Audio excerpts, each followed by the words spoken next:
Person is? Yes? Fortune teller. Ah, okay, very good. Fortune teller. Fortune teller. And what, I know it sounds like a crazy question perhaps. What does a fortune teller do? Tell the future. Tell the future! Yeah, okay. So let's make a dialogue over here. So we have the customer, and the customer is going to say what? The customer is going to say, ask questions, right? So what kind of questions is the customer going to ask? What would I be tomorrow? Say again? So, how would I be tomorrow? How will you be tomorrow? Yeah. Okay, no, that's fine. So how, I'm just going to put some dots here. How will I feel tomorrow? Okay, what else? Will my wife leave me? It's possible. Yeah. How about this? Let's phrase that like this. When will my wife leave me? Or Oh, when will your husband leave me? okay, yeah. What other questions? Let's do what questions? Maybe, shall I go bankrupt? Will I go bankrupt? Yeah. Okay. Let's keep it to what questions. When will, what, where, why, whose. Oh, okay. Who will fire me? How? Okay. All right. So we already get how. So what and where. Okay. All right. And why? Perhaps. How? All right. And how will the fortune teller answer these questions? I think. Good fortune teller's not going to think. The fortune teller's going to know, right? The fortune teller's going to start by saying, "You will be rich. Your wife will never leave you." That's what you wanted to hear, right? That's not me. I'm not married. You will never go bankrupt. Yeah. That's what you want to hear. So the fortune teller is going to answer like so. The customer is going to ask questions like so. So let's put this up. Fortune teller is here. Customer is here. So this is what we're going to do. Fortune teller, customer. Fortune teller, customer. Fortune teller, customer. Fortune teller, customer. Fortune teller, customer. Okay, fortune tellers, raise your hand. Okay, customers, raise their hand. All right, very good. All right, we're not going to do this, but we could do it. So what we are going to do is we're going to look at the scaffolding. So how did I support your understanding of this? So what's the first thing that I did? You made a drawing. I made a drawing. All right. So let's put this up. Scaffolding here. So the scaffolding, we had visual scaffolding. Yeah? So I drew a picture.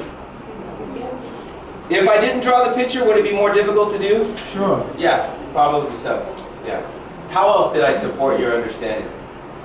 What else did I do to support you, to maybe make it easier? You asked a question. I asked you a question. Now that's a good point. So I asked you, I checked your knowledge, right? And in a way, you could say that I set a context. So we have this sort of contextual. So I created a familiar setting. Now, if you had no idea of this context, it would be much more difficult. It would be very difficult to do. So this would be, you could say this is checking your schema, assessing your understanding, your background knowledge. So we have visual scaffolding, we have contextual scaffolding, and we also have textual. Textual because I put the script up here, right? I wrote the dialogue.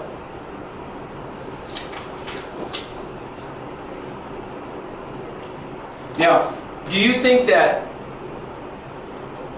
this would be a fun lesson or it would not be fun? Do you think your students would find it fun or not fun? Yeah, they think it would be fun. Okay, so I'm going to say that this is emotional. There's emotional scaffolding. It's fun. Yeah, it's fun. How else have I supported you?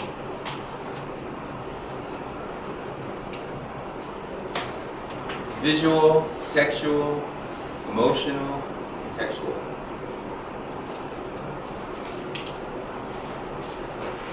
Were you working alone or were you working in groups? You were working in groups, right? So we have social scaffolding too. We had small group work.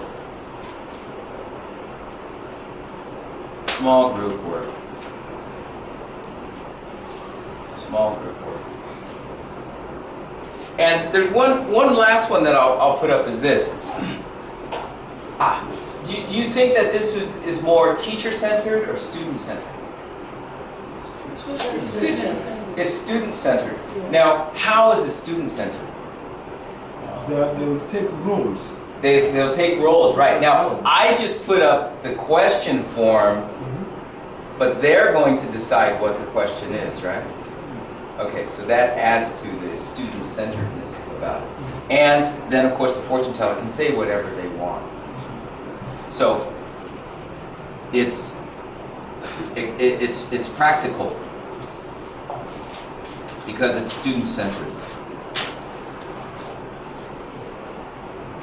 Student-centered. And I should point out, all you need for this is a marker or a piece of chalk and a board, and you can have your students telling fortunes.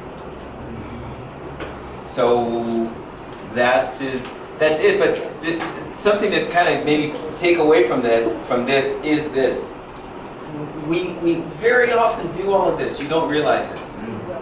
Very often you do all of these things. You don't realize it. But now that we've done this exercise, maybe you make a more of a planned effort to add these things, very simple things I might add. If you don't draw, practice drawing. Is that a masterpiece?